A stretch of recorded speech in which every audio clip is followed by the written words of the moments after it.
क्या आपने कभी सोचा है कि सिर्फ एक ध्वनि, एक मंत्र संपूर्ण प्रकृति की दिशा बदल सकता है? क्या यह संभव है कि वर्षा को बुलाया जा सके, रोगों को मिटाया जा सके, यहाँ तक कि समय की गति को भी साधा जा सके केवल मंत्रों के उच्चारण से? यह कोई कल्पना नहीं, बल्कि भारत की प्राचीन ऋषि परंपरा का वह गुप्त विज्ञान है जिसे ध्वनि का तंत्र कहा गया है।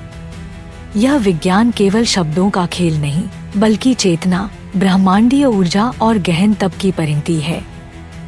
हमारे वेदों, विशेष रूप से अथर्ववेद में और तांत्रिक ग्रंथों में यह स्पष्ट रूप से वर्णित है कि कैसे विशेष ध्वनियाँ, जिन्हें मंत्र कहा जाता है, कंपन उत्पन्न करती हैं, जो ब्रह्मांड के अदृश्य स्तरों को प्रभावित करती हैं। यह वही विज्ञान है जिसे आज के क्वांटम वैज्ञानिक वाइब्रेशनल रियलिटी के रूप में जानने की कोशिश कर रहे हैं, लेकिन जिसे हमारे ऋषियों ने हजारों वर्ष पूर्व अनुभव और प्रयोग द्वारा सिद्ध कर लिया था। आज इस वीडियो में हम गहराई से समझेंगे कि मंत्रों का यह विज्ञान क्या था, कैसे ऋषियों ने इसे सिद्ध किया और आज के युग में यह कैसे हमारे लिए उपयोगी हो सकता है। अंत तक बने रहिए, क्योंकि अंत में हम बताएंगे उस विशेष मंत्र के बारे में जिसे सुनकर प्राचीन भारत में सूखा मिटाया गया था और समय के चक्र को मोड़ा गया था। चलिए इस रहस्यमय यात्रा की शुरुआत करते हैं, जहां ध्वनि ही शक्ति है और शक्ति ही ब्रह्मा है। यह ध्वनि का तंत्र केवल मंत्रों तक सीमित नहीं था, बल्कि यह समग्र रूप से उस ब्रह्मांडीय विज्ञान का हिस्सा था जिसमें शब्द, स्वर, भाव और संकल्प, इन चारों का गहरा सामंजस्य था। ऋषि केवल उच्चारण नहीं करते थे, वे ब्रह्मांड की तरंगों के साथ अपने मन, प्राण और चेतना को एकीकृत करते थे। मंत्र केवल तब प्रभावी होता था जब उसका जप शुद्ध हृदय, स्थिर बुद्धि और निर्विकार आत्मा से किया जाए। इसी कारण कहा गया है, मंत्र तभी जागृत होता है जब साधक जागृत होता है। अथर्ववेद के मंत्रों में विशेष रूप से रोगों, आपदाओं और प्राकृतिक असंतुलनों से निपटने के लिए शक्तिशाली विधियां दी गई हैं। उदाहरण स्वरूप भेषज मंत्र, जो रोगों को नष्ट करने के लिए प्रयुक्त होता था, और वृष्टि स्तुतियां, जो सूखे की स्थिति में वर्षा को बुलाने हेतु प्रयोग की जाती थी। ऋषियों का मानना था कि प्रत्येक ध्वनि का एक कंपन होता है और वह कंपन ब्रह्मांडीय तंत्र में किसी न किसी तत्व के साथ जुड़ा होता है, जैसे कि सूर्य के बीज मंत्र, घृणी, सूर्याय नम से जुड़ी ऊर्जा, या चंद्र के मंत्रों से संबंधित मानसिक शांति। इतना ही नहीं, तंत्र शास्त्र में यह भी कहा गया है कि यदि कोई साधक पंचमुखी शिव या महाकाल भैरव के विशेष मंत्रों का जाप विशेष तिथियों, नक्षत्रों और दिशाओं के संयोग में करे, तो वह समय की गति को भी साध सकता है। काल नियंत्रक मंत्र इन साधनाओं में प्रमुख भूमिका निभाते थे और इनका उपयोग बहुत गुप्त रखा जाता था। उदाहरण के लिए तंत्र में बताया गया है कि यदि कोई साधक महाकाल मंत्र काल भैरवाय नम को एकाग्रता, मौनव्रत और विशेष आसन पर बैठकर ब्रह्म मुहूर्त में 1,08,000 बार जपे, तो वह अपने जीवन की गति को नियंत्रित कर सकता है, रोग, मृत्यु और विनाश से भी ऊपर उठ सकता है। अब प्रश्न यह है, क्या यह सब आज के युग में भी संभव है? उत्तर है हाँ, यदि संकल्प, श्रद्धा और अनुशासन वैसा ही हो जैसा प्राचीन ऋषियों का था। क्योंकि ध्वनि की शक्ति कभी नष्ट नहीं होती, केवल उसका प्रयोग करने वाला दुर्बल हो सकता है। आज का विज्ञान भी यह मानने लगा है कि हर वस्तु कंपन, वाइब्रेशन है। हमारी सोच, भावना, शरीर, सब कुछ कंपन के रूप में अस्तित्व में है। जब हम एक विशेष ध्वनि को बार बार भावपूर्वक दोहराते हैं, जैसे कि मंत्र, तो वह हमारे चेतना क्षेत्र में कंपन उत्पन्न करता है, जो उस विशिष्ट ऊर्जा को आकर्षित करता है जिससे संबंधित वह मंत्र है। यही कारण है कि गुरुकुलों में बालकों को सबसे पहले गायत्री मंत्र सिखाया जाता था, क्योंकि वह बुद्धि, आत्मा और चेतना को एक साथ जगाता है। साधक अपने जीवन की दिशा को बदल सकता है, रोगों को दूर कर सकता है, मानसिक अशांति को मिटा सकता है और प्रकृति के साथ सामंजस्य में जी सकता है, केवल मंत्र साधना के द्वारा। और यही है वह ध्वनि का तंत्र, जहाँ शब्द ही ब्रह्मा है। ऋग्वेद कहता है, वागेव ब्रह्मा, अर्थात वाणी ही ब्रह्मा है। इसीलिए भारत में हर मंत्र को श्रुति कहा गया, जो सुना गया, अनुभव किया गया और जिसे ब्रह्मांडीय आकाश से ऋषियों ने पकड़कर मानवता को सौंपा। अब आइए उन मंत्रों को देखें जिन्होंने इतिहास को बदल डाला।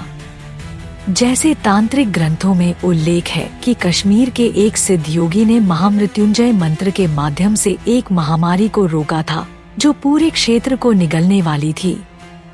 इसी प्रकार केरल के एक तांत्रिक ने वायव्यकाली मंत्र के माध्यम से भयंकर चक्रवात की दिशा बदल दी थी। इन घटनाओं को आधुनिक विज्ञान प्रमाणित नहीं कर सकता, लेकिन वे समाज की स्मृति में चिरस्थायी हैं। अब आप यह सोच रहे होंगे, क्या मैं भी ऐसा कर सकता हूँ? क्या यह शक्ति केवल ऋषियों के लिए थी? उत्तर है, आप भी कर सकते हैं, लेकिन उसके लिए जरूरी है श्रद्धा, नियमितता, गुरु की कृपा और शुद्ध जीवन। सबसे पहले आपको अपना अंतर शुद्ध करना होगा, विचारों से, खानपान से, संबंधों से, क्योंकि अशुद्ध मन कभी मंत्र की शक्ति को स्थिर नहीं कर सकता। यदि आप सच्चे मन से प्रारंभ करेंगे तो सबसे पहला परिवर्तन आपके भीतर होगा, शांति, स्थिरता और जागृति। अब आइए इस वीडियो के अंतिम भाग में हम आपको उस विशेष मंत्र की जानकारी दें जिसे प्रकृति नियंत्रक मंत्र कहा जाता है, जिसे यदि ठीक से जपा जाए तो रोग, मनोविकार, अवसाद और भय सब नष्ट हो जाते हैं।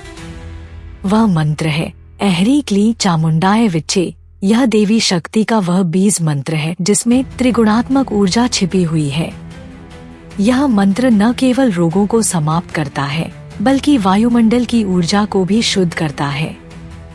वैज्ञानिकों ने पाया है कि यदि यह मंत्र एक विशेष ध्वनि आवृत्ति 432 हर्ट्ज या 528 हर्ट्ज पर जपा जाए तो वह मानव मस्तिष्क की अल्फा वेव्स को सक्रिय करता है, जिससे चिंता, अवसाद और रोग कम होते हैं। अंत में यही कहा जा सकता है कि जब तक हम अपने प्राचीन विज्ञान को केवल किताबों में सीमित रखेंगे तब तक वह केवल एक इतिहास रहेगा, लेकिन जब हम उसे जीना शुरू करेंगे तो वही विज्ञान हमें समय, रोग और भय से ऊपर उठा देगा। मंत्र कोई जादू नहीं है, वह चेतना का विज्ञान है, और जो इसे समझता है वह स्वयं ब्रह्मा के निकट पहुंच जाता है। जब हम आधुनिक विज्ञान की सीमाओं को छूते हैं और उसकी गूंज में उत्तर खोजने निकलते हैं तो हमें एहसास होता है कि जो रहस्य हमारे ऋषियों ने सहस्त्रों वर्षों पूर्व जान लिया था वह आज भी हमारे लिए एक अदृश्य चमत्कार बना हुआ है। यह केवल ध्वनि नहीं थी, यह चेतना की कंपन थी। यह केवल शब्द नहीं थे, यह ब्रह्मांड की लय थी। ऋषियों ने मंत्रों को केवल उच्चारित नहीं किया, उन्होंने उन्हें जिया। उन्होंने देखा कि ध्वनि के माध्यम से वर्षा को बुलाया जा सकता है, रोगों को मिटाया जा सकता है और समय की धारा को मोड़ा जा सकता है। तंत्र ग्रंथों और अथर्ववेद में वर्णित यह ज्ञान केवल अनुष्ठान नहीं था, बल्कि चेतना को प्रकृति से जोड़ने की एक वैज्ञानिक विधि थी। हर मंत्र, हर बीजाक्षर एक कंपन था जो ब्रह्मांड के विशेष द्वार को खोलता था।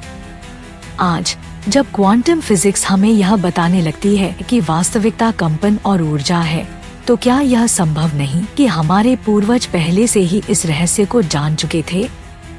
यह वीडियो एक आह्वान है उन भूले बिसरे मंत्रों को पुनः जानने का, उस दिव्य विज्ञान को समझने का जो ध्वनि के माध्यम से आत्मा को ब्रह्मांड से जोड़ता है। अब समय आ गया है कि हम केवल मंत्रों को दोहराए नहीं, उन्हें महसूस करें, जिए और उनके माध्यम से उस चेतन शक्ति से जुड़े जो हर अणु में व्याप्त है। आपका क्या विचार है इस गुप्त ध्वनि तंत्र पर? क्या आपने कभी मंत्रों के प्रभाव को अनुभव किया है? कमेंट करके जरूर बताइए और इस वीडियो को जरूर शेयर कीजिए ताकि भारत के इस प्राचीन चमत्कारी विज्ञान की जानकारी हर युवा तक पहुंचे। वीडियो पसंद आया हो तो लाइक करें, सब्सक्राइब करें सनातन संसार AI को और बेल आइकन दबाएं ताकि हर रहस्यमयी और आध्यात्मिक वीडियो सबसे पहले आप तक पहुंचे। हर मंत्र में ब्रह्मा है, हर ध्वनि में शक्ति है और हर साधक में सिद्धि छिपी है। उसे बस जगाना है।